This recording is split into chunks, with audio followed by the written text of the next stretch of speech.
Hello everyone, আসসালামু আলাইকুম। সবাই কেমন আছেন? আলহামদুলিল্লাহ, আমিও ভালো আছি। তো চলে আসলাম আমার নতুন ব্লগ ভিডিও নিয়ে।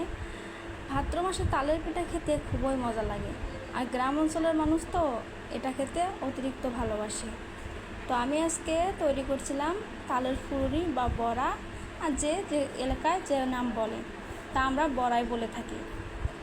তো প্রথমে আমি মাটির চুলাটা ধরিয়ে নিলাম, তারপর আমি তেল দিয়ে দিলাম, তারপর আমি আস্তে আস্তে বড়াগুলো বানাবো।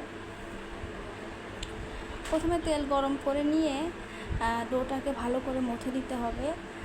মথে ওর ভিতরে যে হাওয়া ঢুকেছিল সেগুলো বের করতে হবে।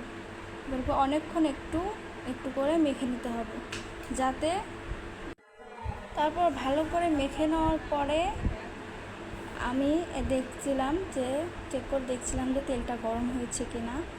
তারপর আমি একে একে ফুলুরিগুলো ছেড়ে দিলাম। তো যখন আমি একটা ছেড়ে দিলাম তখন দেখলাম যে হচ্ছে, তার মানে তেলটা গরম হয়ে গেছে। তাই আমি ওর মধ্যে আস্তে আস্তে দিতে শুরু করি। এভাবেই কিছুক্ষণ উল্টে পাল্টে ভেজে নিলেই হয়ে যাবে তালের ফুলুরি বা বড়া। এগুলো আস্তে আস্তে ভাজতে হবে, বেশি তাপ দিলে এগুলো পুড়ে যাবে, ভিতর থেকে হবে না।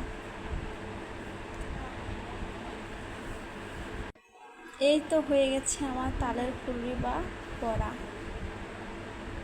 কত সহজে তৈরি করা যায়।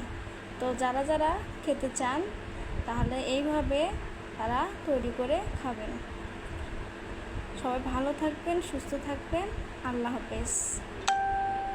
ভিডিওটা ভালো লাগলে সবাই লাইক কমেন্ট শেয়ার করে পাশে থাকবেন।